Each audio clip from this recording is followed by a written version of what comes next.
Hello, everyone. I am Chuang. Let's draw the head of Edmontosaurus.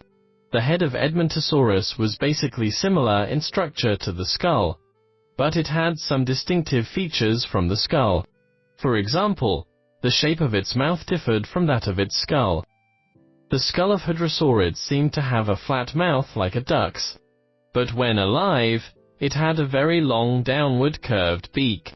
This beak in life was shaped differently from this part in the skull. We should pay attention to this part when drawing.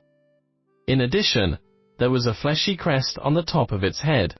From fossil impressions, we can know that there was some wrinkles on this crest. We can borrow ideas from the rooster comb to illustrate its texture. There were very large scutes on the neck of Edmontosaurus. These scutes were distributed in a regular arrangement. We should pay attention to their size changes and arrangement direction when drawing.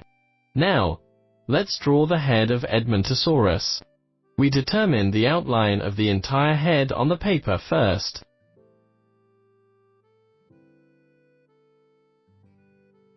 Then, illustrate the details from this bone above the eye. The top of the eyes was relatively flat. The eye is roughly at this position.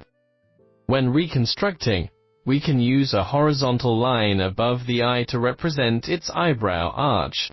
Its eyes were very small. Let's draw some folds below the eye, and extend them upward to encircle it.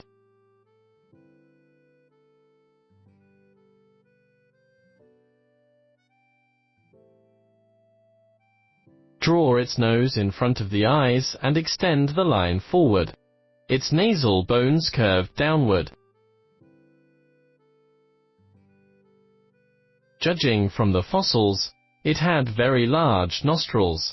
When alive, the nostrils were covered by skin, and the actual nostril openings were in front of the mouth. Let's draw some skin folds around the nostril.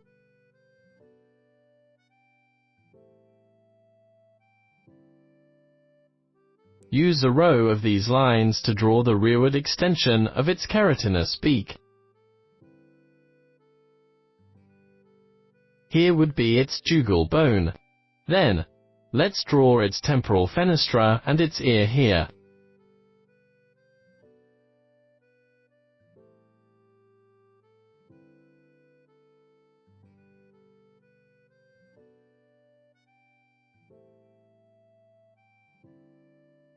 Now, we move to draw its mouth.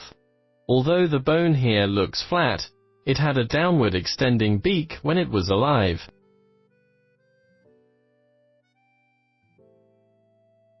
The margin of this beak may be uneven, with many groove-like stripes on the surface. Draw some worn marks on the surface of the beak. The lower beak is here when it closes its mouth.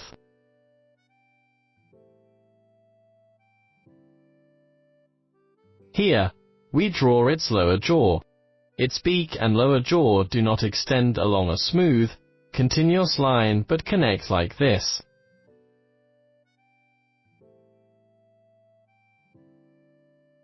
We can draw a lot of muscles on the back of its face to make the posterior part look plumper. Based on the recent evidence, we know that this dinosaur had no cheeks and had a large mouth opening that extended below the jugal bones.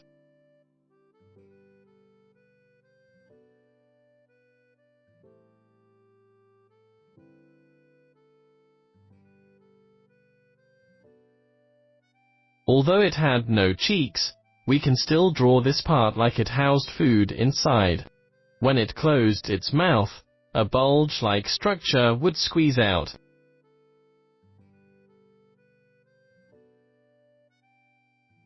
Then, let's add a slight shading under the lower jaw.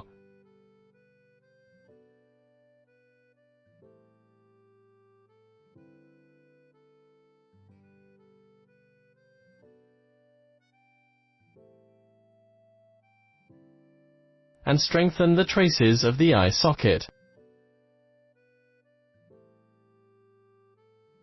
Then, draw a lot of folds on the back of the head. Now, draw its crest here behind this eye.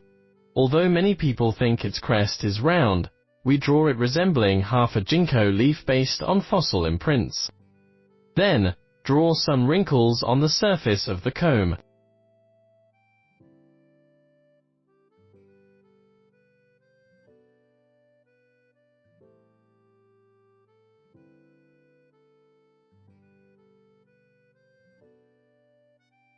Move backward and draw its neck.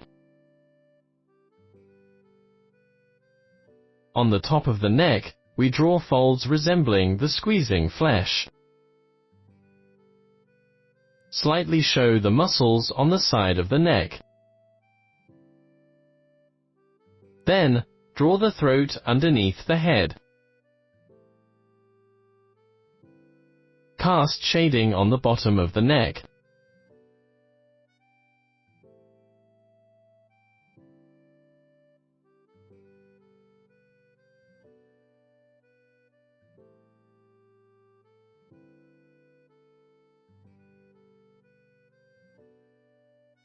Let's briefly show the large scutes on its neck. Its scutes basically extended backward from here. The gaps between each two sets of scutes grew diagonally backward.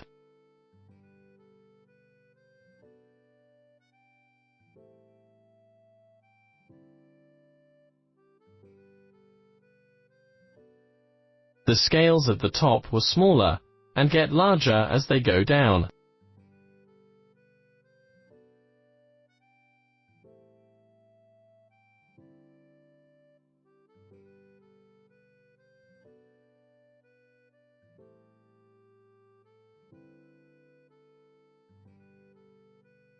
On the bottom of the neck, there would be some smaller scales.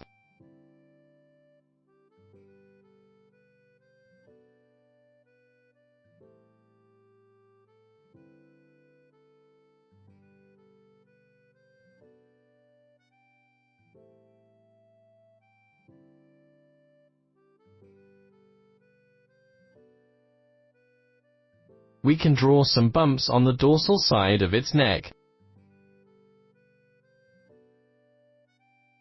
Then, strengthen the shading between the lower jaw and neck, and add some shadows to the right shaded area of the large scutes.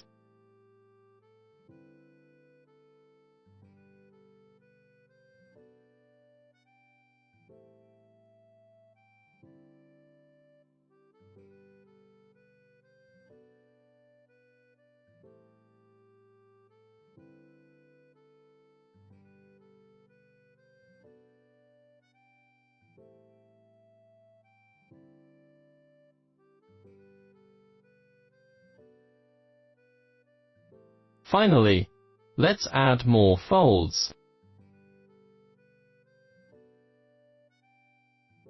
In this way, we've finished drawing the head of Edmontosaurus.